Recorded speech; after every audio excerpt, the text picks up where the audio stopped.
আলহামদুলিল্লাহ, আলহামদুলিল্লাহ।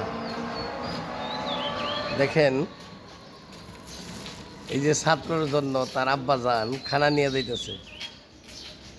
তালিবিল ইলমের পিতা যদি কোনো ব্যক্তি একটা হাফেজ তৈরি করতে পারে, ছেলেকে হাফেজ বানাইতে পারে, তাহলে জাহান্নাম থেকে 10 জন মানুষকে সুপারিশ করিয়া জান্নাতে নিতে পারে। সুবহানাল্লাহ, সুবহানাল্লাহ। সুবহানাল্লাহ, এই জন্য সুবহানাল্লাহ। আলেমুলাদের মাতা পিতাকে আল্লাহ পাক রব্বুল আলামিন নূরের ফর বিছাই দিবি, সুবহানাল্লাহ, না নূরের টুপি, নূরের টুপি পরাইয়া দিব আল্লাহ পাক রব্বুল আলামিন আলেমদের মাতা পিতাকে। এই জন্য আমরা কি করব, ছেলে মেয়েকে মাদ্রাসা পড়াইবার জন্য চেষ্টা করব, মাদ্রাসায় পড়াইবার জন্য চেষ্টা করব।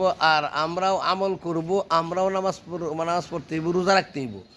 অনেকে ছেলে মেয়েকে লেখাপড়া করায় মাদ্রাসায়, কিন্তু নামাজ পড়ে না, না তা হবে না। কিন্তু আপনারও নামাজ পড়তে হবে, ছেলে মেয়েকে নামাজ পড়াইতে হবে, ছেলে মেয়েকে মাদ্রাসা পড়াইতে হবে। এই জন্য আল্লাহ পাক রব্বুল আলামিন আমাদেরকে ছেলে মেয়েকে মাদ্রাসায় পড়াইবার জন্য তৌফিক দান করুক, আমিন।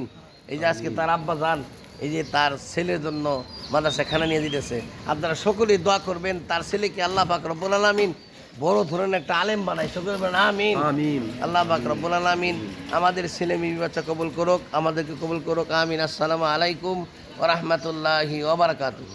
ওয়ালাইকুম আসসালাম রাহমাতুল্লাহি ওয়া বারাকাতুহু।